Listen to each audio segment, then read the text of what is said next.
good morning, or maybe afternoon, or maybe evening. I have no idea when you might be watching this, but excited to hear from different coaches, players, and just thoughts and stuff that's on their heart. So can't wait to hear from a lot of different people. But I'm going to get it kicked off here to start. And what I'm going to just talk about this book, The Coffee Bean. I'm just going to kind of summarize it. It's a short read that I found through another book that I was reading, and the basic what the guy talks about in the book is life is you have an opportunity in your life to either be a carrot, an egg, or a coffee bean.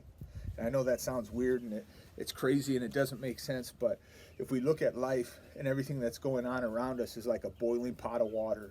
And right now, I mean, we have this ton of boiling pot of water right now with Corona and with you guys have school and relationships and all those things.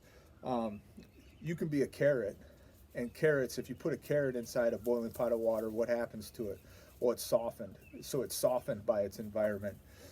So you could choose to be softened by your environment based on what's happening. Or you could be an egg, which if you put an egg in a boiling pot of water, what happens to that? Well, it becomes hard boiled, it becomes hardened. Another choice you have is that you can be hardened by your environment and what's going on around you, which again is a choice. Or you could be a coffee bean.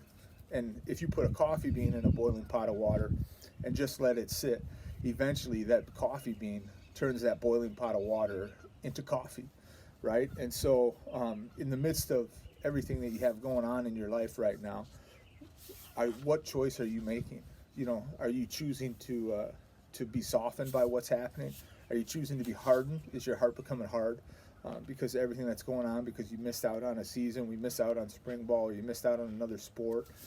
You're not in school, you know, those things. Or are you transforming the environment around you by what you're doing? And I think as Christians, we're not called to be softened. We're definitely not called to be softened. And I know we're called not to be hardened. We don't want to have hard hearts. But I think we are called to impact those around us and to transform the environment that we're in. And I certainly think of like football. And as a game goes on, as a problem happens, as a bad call occurs, as something's going on, are you going to be weakened by it? Are you going to lose your cool? Are you going to be not able to produce what you do? Are you going to become bitter? Are you going to be hard? Are you going to yell at the coach? Are you going to yell at your teammates? Or are you going to transform the environment by your effort, by your play, by what you're doing?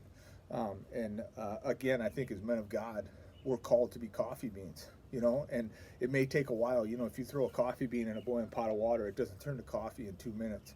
It's going to take a little bit of time, but it is going to work. And so I have a few scripture verses that kind of, I think, go along with it. I think they all kind of came to me with this, but the first one is Deuteronomy 3:16, where it says, "Be strong, be courageous, do not be afraid of them. For the Lord your God will be with you. He will neither fail you nor forsake you." You know, again, we're not called to be soft. We're called to be strong and courageous. Philippians 2:13 tells us, "For it is God who works in you to will and to act to fulfill his good purpose." You know, we're not doing this by ourselves either. You know, we're not doing the transformation. It's not because of us. It's because of God and what he does through us to change the environment around us. Timothy 4:12, it starts off by saying, don't let people look down on you because you're young. Don't let them look past you because you're young. But then it says, but set an example for the believers in speech, in life, in love, in faith, and in purity. And I think that's really challenging. You know, think about that. If we go into a season, if you go into life saying, listen, I'm going to stay strong, I'm going to stay courageous, I'm going to set an example, people are going to be able to count on me and look at me. And the last verse, and this is my life verse, Psalm 46:10 says, be still and know that I am God. And I think, you know, when a lot of stuff's going on, when trouble's going on, it's really easy to try and react and try and do our own thing. But in reality, are we being called right now to just be still and let God work through us and do some things with us? So love you guys, appreciate you guys, hope God's doing amazing things with you right now, and hope this spoke to you a little bit. But let's all be coffee beans.